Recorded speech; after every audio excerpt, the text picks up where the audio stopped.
Buenas noches, bienvenidos al programa de las reporteras que transmite la Jornada de Oriente en sus redes sociales. Soy Mónica Camacho y esta ocasión se encuentra con nosotros el abogado Samuel Porras, quien es articulista de la Jornada de Oriente y a quien le doy la bienvenida a este espacio. ¿Cómo estás, Samuel? Muy bien, Mónica, muchas gracias. Gracias por la invitación. Me da mucho gusto estar contigo. También me encanta que estés con nosotros compartiendo este programa porque hay un tema que no deja de generar polémica, que fue un tema muy escandaloso para el Partido Acción Nacional y que no solo repercutió a nivel nacional, sino que también a nivel estatal, también repercutió en Puebla, que es el caso de la reunión que sostuvieron los senadores de esta fuerza política de derecha con el partido español Vox. Y todavía hasta estos días se tienen muchas consecuencias para todos los participantes y por eso es que Samuel se encuentra con nosotros, porque él hizo un estudio sobre la carta que firman estos senadores con este partido, que es un partido muy polémico, que se ha caracterizado por tener un discurso homofóbico, por pronunciarse en contra de la conquista de derechos del género femenino, en contra de los migrantes, y son todos estos antecedentes los que generan el escándalo por esta reunión en la que participaron dos senadores de Puebla, hay que decirlo, que es Nadia Navarro y también Roberto Moya. Estos senadores de Puebla aceptaron esta reunión con el líder del partido Vox, que es Santiago Abascal. Y Samuel, me gustaría que empezáramos por el tema que dio origen a todo, que es esta famosa Carta Madrid. Tú hiciste un análisis, ¿qué fue lo que encontraste? Mira, yo encontré en la carta tres cosas básicas. La introducción de un neohispanismo, digamos, que hace este partido, que es el vocablo iberosfera. En segundo lugar, encontré una invitación hacia sus seguidores a erradicar el comunismo e instaurar un Estado de Derecho, que a mi juicio son términos que no entran en contradicción, son temas diferentes. Una es una categoría de orden económica, la otra es una categoría de la teoría del derecho. Y tercero, vienen a hablar de democracia quienes en su país están auspiciados por una monarquía. Entonces, se me hace como que no hay una consistencia de ideas. Ideológicas sí, en cuanto tienen ese tipo de pronunciamientos a los que ya te referiste, sus homofobias y otros temas que en realidad nos bajan a un problema de convivencia humana, que al final, en el fondo de todos nuestros problemas como sociedad está esa. Nuestro tipo de convivencia entre seres humanos y los pronunciamientos que tengan grupos como este de Vox en España, pero no solo son ellos. Es toda una corriente en el mundo que se organiza y organiza nuestras sociedades con base en el privilegio de unos pocos contra el sacrificio de grandes masas de población que nos enfrentan a todo tipo de penurias que son las que configuran nuestro modo de vida social. En términos generales, estoy planteando esa cuestión. ¿Qué tan grave es que liderazgos políticos en el país estén respaldando a este tipo de grupos y este tipo de pronunciamientos, que es la Carta Madrid?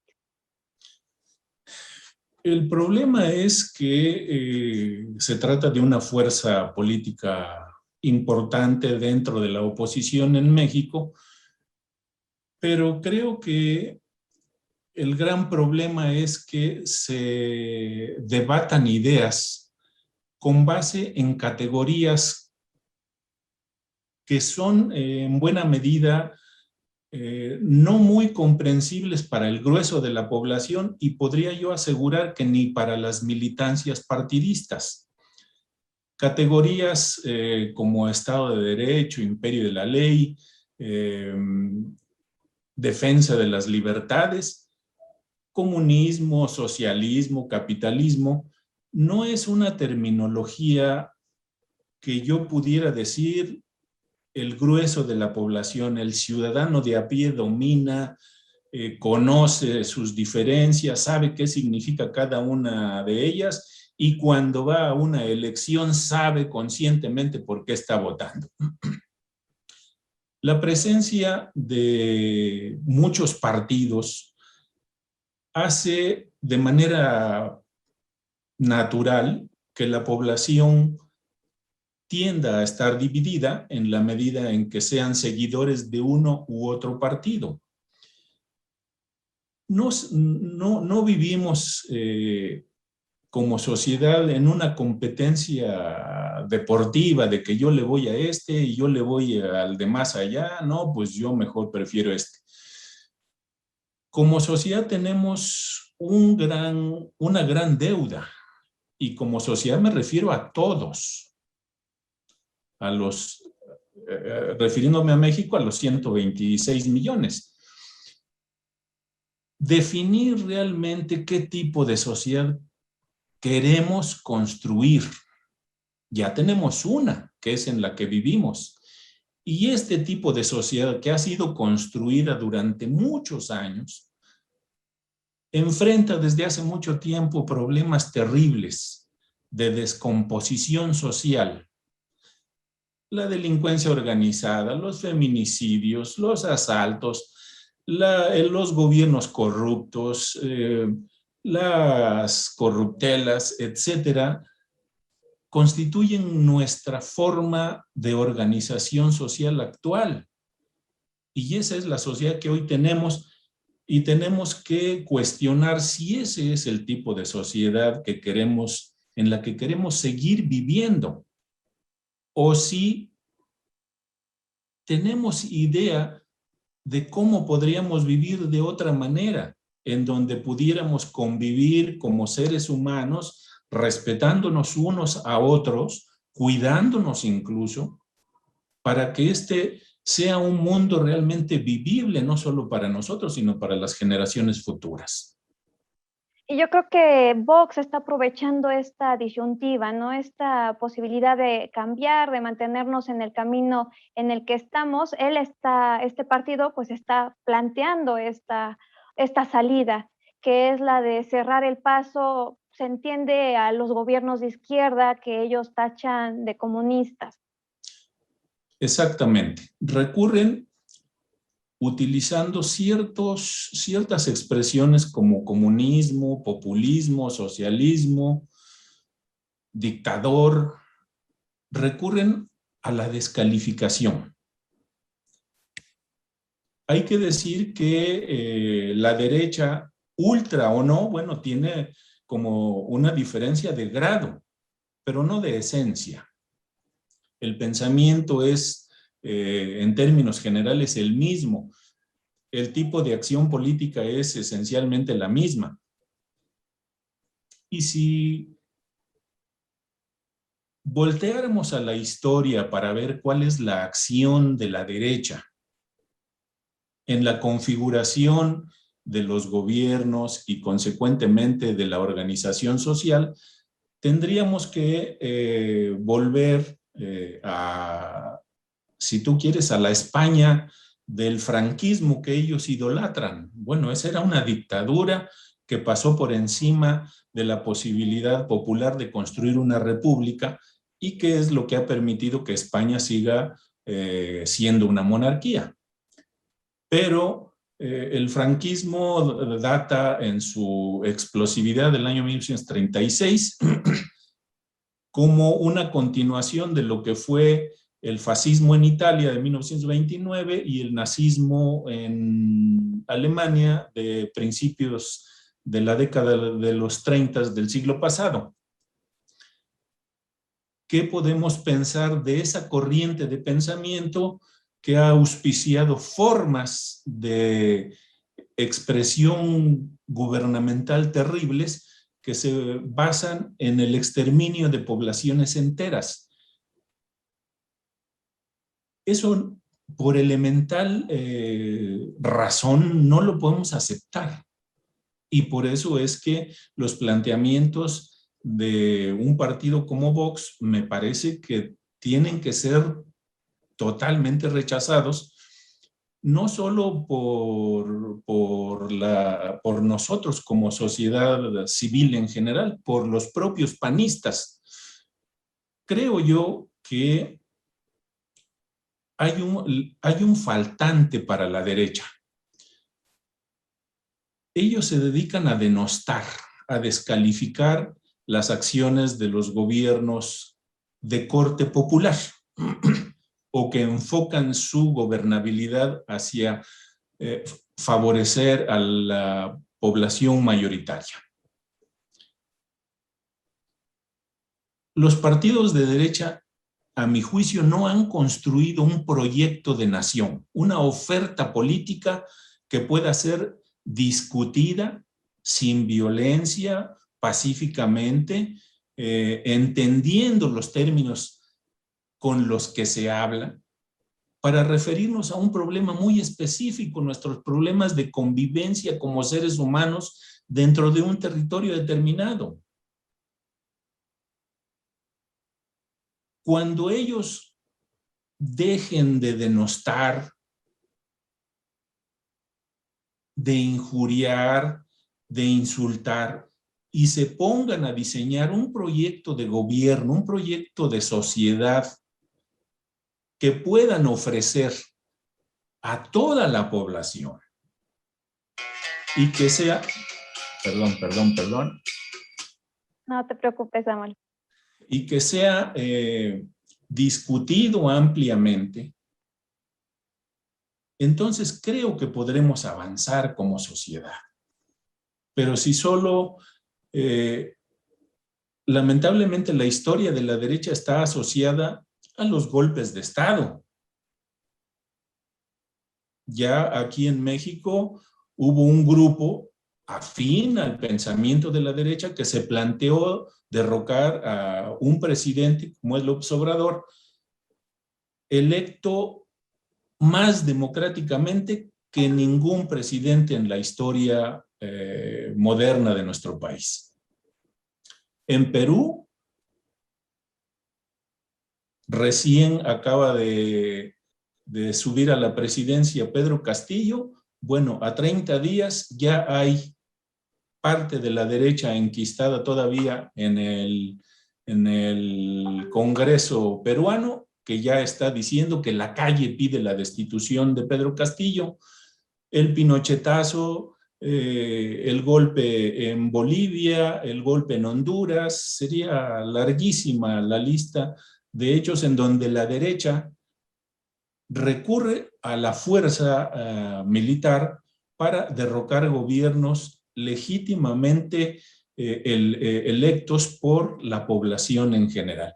Y en ese sentido me refiero a que ellos privilegian la violencia, la imposición, y por eso cuando no tienen argumento recurren al insulto, a la descalificación, a la peyoración sobre los actos, sobre las personas, y creo que eso, todo lo que signifique violencia, tenemos que rechazarlo, venga de donde venga. Tenemos que considerar que la convivencia humana no puede basarse en la violencia como ha sido hasta ahora, porque nuestros resultados ya son desastrosos. No solo nos estamos destruyendo como sociedad, estamos destruyendo nuestro planeta, nuestra casa común. Samuel, este contexto que tú das de la actuación que ha tenido la derecha en diferentes países de Latinoamérica, sirve para entender entonces la respuesta que dieron los senadores de Morena a esta visita y a esta reunión de los senadores del PAN con Vox. Ellos, a los pocos días de que se llevó a cabo este encuentro y de que se firmó la Carta Madrid, anunciaron la posibilidad de presentar denuncias contra los participantes porque habrían violado la soberanía nacional al firmar alianzas con un partido de otro país en la sede de uno de los poderes del Estado. Tú que eres abogado, ¿existen fundamentos jurídicos para que esta denuncia pueda prosperar? En caso de que se presente, claro. A mi juicio, no. A mi juicio es una incomprensión de los propios compañeros de Morena sobre la relevancia que haya tenido la visita de Santiago Abascal a México. Ese no es el problema, porque nos metemos a no solo a una cuestión entre debate ideológico entre dos partidos, sino a una cuestión que yo calificaría propia de abogados de no muy alto nivel. No ese es el problema, no se trata de a ver si los metemos a la cárcel. Me parece que eso es absurdo y es de corta mira. Tenemos que avanzar en cuanto a tratar de identificar cómo o qué mecanismo sería necesario impulsar para que como seres humanos que convivimos todos los días, a todas horas, en un mismo espacio, nos respetemos. Evidentemente que la violencia no solo es la violencia física, también hay una violencia moral, hay violencia política, hay violencias de muchos tipos que son las que necesitaríamos erradicar, no solo para aligerar una posibilidad de debate social sobre qué mundo queremos construir, sino eliminar toda esa violencia que ahora nos azota, llámese delincuencia organizada, llámese gobiernos corruptos, llámese feminicidio, toda esa cauda de violencia que nos está ahogando como sociedad. Por ejemplo, el tema de los desaparecidos, bueno, son cuestiones que verdaderamente nos degradan como seres humanos, como sociedad, y no podemos resolverlo. Entonces, estar pensando en que si la visita de Santiago Abascal constituye o no delito, me parece que es no entender lo que está ocurriendo o qué requiere nuestra sociedad. Me parece que la postura más acertada es la que ha dado el presidente. Que vengan, que expongan sus ideas, que nos convenzan, que nos den argumentos. Y me refiero no a ellos como estructura de Estado, no, a la población, a los ciudadanos de a pie, a los que vamos a votar en una elección. Que vengan, pero que no utilicen un lenguaje construido a base de categorías que podría asegurar que a lo mejor más del 90% de la población no comprende.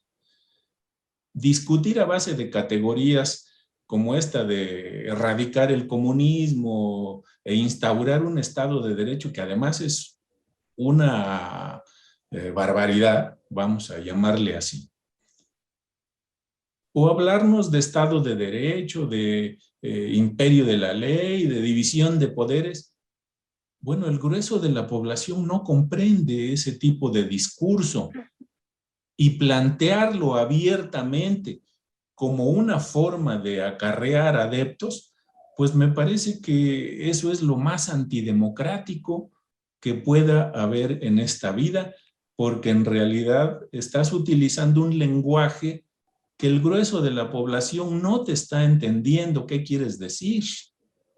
No le estás Samuel, dando claro. bases políticas de comprensión de por qué vive como vive y cómo aspiraría a querer vivir. Así es, y sobre esto que comentas, que el objetivo, por supuesto, era generar adeptos en territorio mexicano a esta causa que está impulsando Vox, pero parece que no le salió muy bien la jugada porque hubo muchos reclamos, no solamente de Morena, que era natural que se manifestara en contra de esta reunión, sino también del mismo partido Acción Nacional, liderazgos nacionales, entre ellos Santiago Krill Miranda, liderazgos locales como Genoveva Huerta Villegas, lamentaron este encuentro, trataron de desvincular al partido de cualquier nexo con Vox. Y entre todo este escándalo que se desató por la visita, pues una de las participantes, que fue la senadora por Puebla, Nadia Navarro, se desdijo, se podría decir que se desdijo de esta reunión, emitió un pronunciamiento en sus redes sociales después de participar en esta firma del documento, en el que decía que con Vox no iba a ir ni siquiera a la esquina, pero resulta contradictorio porque pocos días antes se había reunido con el dirigente nacional de este partido. Si bien no hay implicaciones jurídicas para los participantes, las implicaciones mediáticas sí existieron. Es válido que hayas participado en el encuentro, hayas respaldado el documento, pero ante el escándalo digas que no estás de acuerdo con la ideología de Vox y que no lo acompañas en sus propuestas ni en sus políticas. Mira, yo creo que ese es producto de una confusión ideológica de estos compañeros de Acción Nacional. Hay una cosa que nosotros podemos ver en nuestro actuar diario.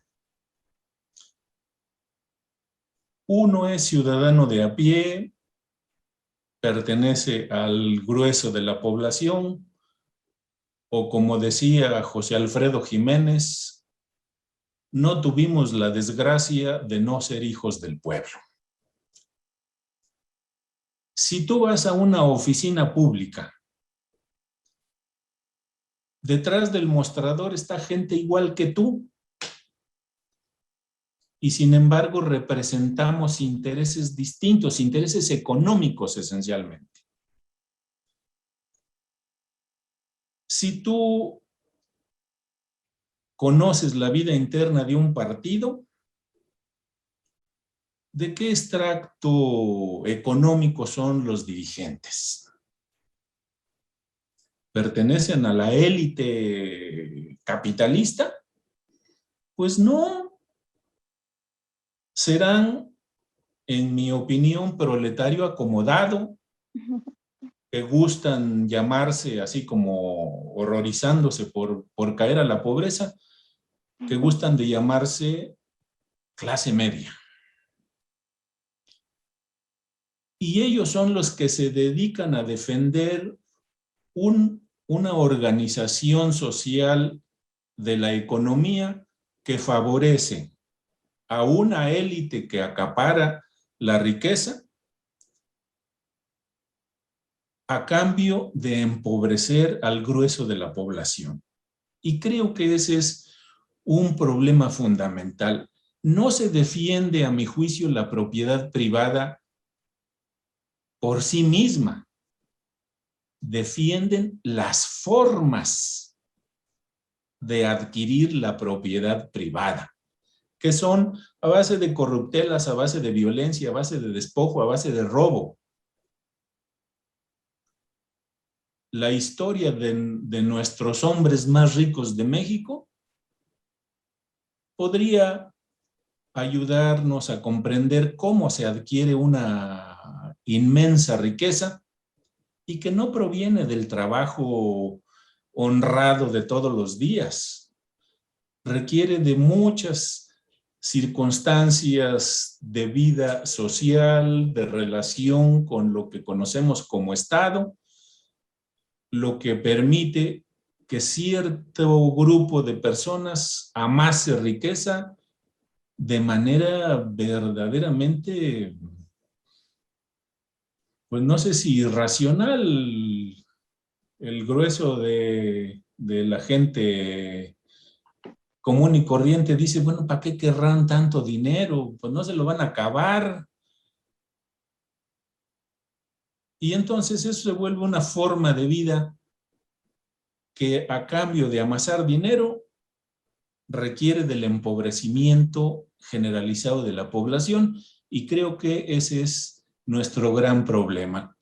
¿Cómo hacer que nuestra sociedad salga de su atraso, de sus penurias, porque la violencia solo se da entre el grueso de la población? La violencia no afecta a las grandes cúpulas. Y entonces parece que la violencia es un mecanismo de sometimiento de la gran población para que los otros, las élites, puedan vivir tranquilos. Y entonces, digamos que el capitalismo o los capitalistas llevan al grueso de las poblaciones en el mundo entre las patas. Señalas que posiblemente existe una confusión ideológica de las personas que firmaron este documento. ¿Y qué decir de las personas que se pronunciaron en contra? Estos liderazgos de Acción Nacional que aseguraron que lamentaban esta reunión y que no coincidían con el partido Vox. Te lo pregunto porque existe una postura de que el Partido Acción Nacional se está poniendo una máscara. Estas personas que se pronunciaron en contra en realidad no lo hacen porque no concuerden con Vox, sino porque no quieren asumir el costo político de tener un nexo con este partido. No es algo que yo lo comente, sino que hubo una de las consecuencias que tuvo esta reunión fue el despido de uno de los asesores del Senado, que se llama Cristian Camacho, quien dio a conocer que a raíz de todo el escándalo que desató esta reunión que él gestionó, pues fue removido del puesto que ocupaba. Y en uno de los tweets que ha emitido a raíz de esto, señala que el Partido Acción Nacional está dejando de defender los principios del Partido Acción Nacional al no respaldar esta reunión con Santiago Abascal. Incluso asegura, hace un llamado a que estos liderazgos se quiten de una vez las máscaras. ¿Qué opinas de esto? Mira, tenemos el problema del radicalismo verbal, que a veces conduce a los radicalismos violentos. El Partido Acción Nacional tiene una estructura definida desde el año 1939 en que aparece a la vida nacional durante el gobierno del general don Lázaro Cárdenas. Muchos historiadores sostienen que realmente el Partido Acción Nacional nació precisamente para combatir la obra de gobierno de don Lázaro Cárdenas. Y entonces, ellos tienen principios fundacionales creados esencialmente por don Manuel Gómez Morín, que creo que también se han ido pervirtiendo y abandonando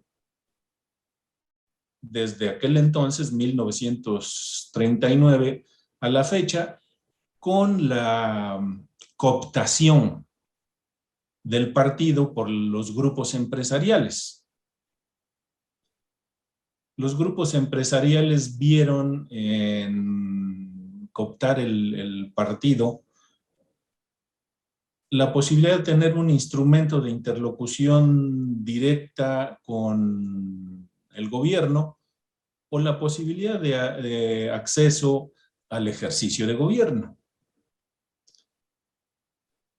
Pero que entre ellos se cuestionen y unos digan que son tibios y los otros son radicales, me parece que no hay diálogo entre ellos mismos como fuerza política para saber realmente qué es lo que quieren, hacia dónde quieren ir. Están unidos porque defienden, sean derechas ultras o no, defienden el principio de la propiedad privada, del libre mercado, del Estado mínimo, y así lo difunden. Pero lo que no les escucharás nunca es qué significa cada una de esas categorías. Ellos son partidarios del mercado libre, pero nunca te van a decir que el mercado libre presupone la explotación del trabajo asalariado ajeno.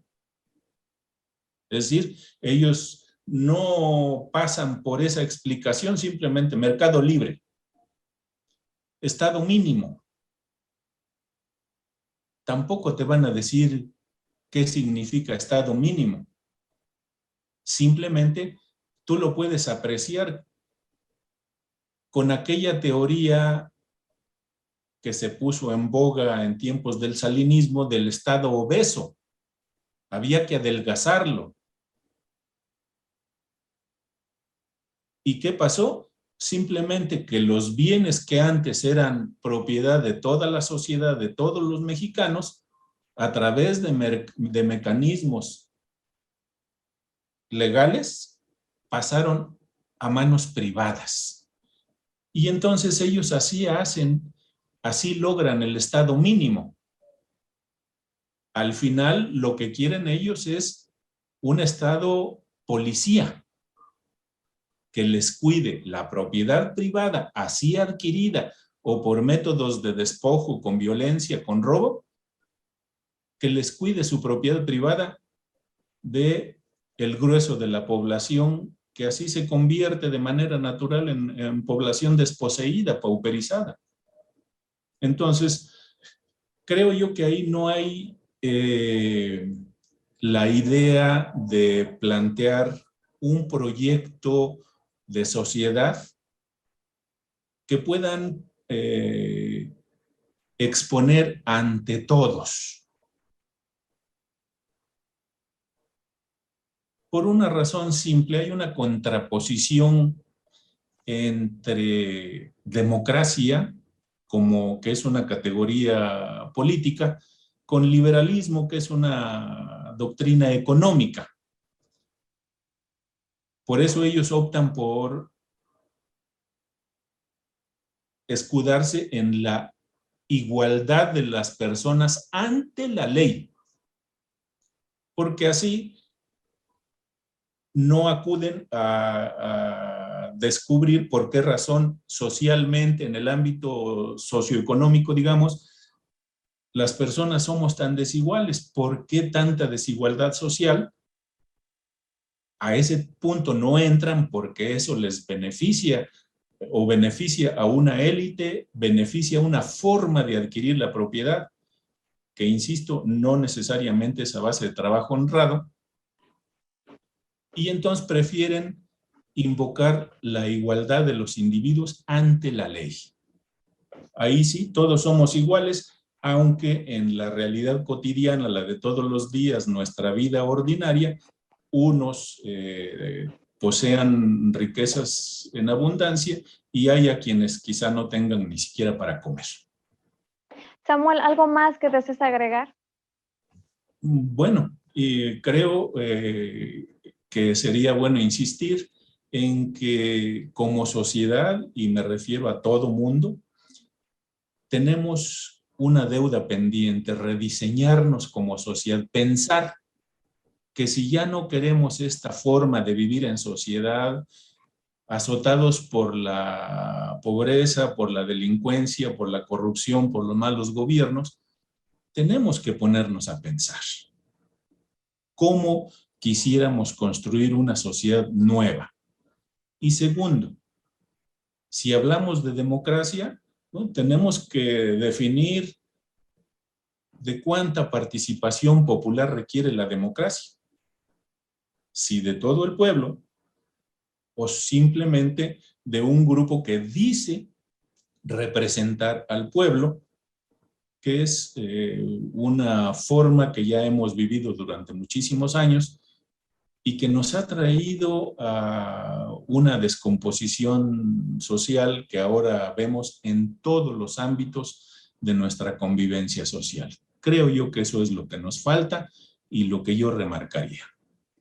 Samuel, pues te agradezco mucho que compartieras este análisis de la visita del dirigente de Vox, de la situación por la que está atravesando el Partido Acción Nacional, este partido de derecha, y que lo hayas compartido con todos los seguidores de la Jornada de Oriente.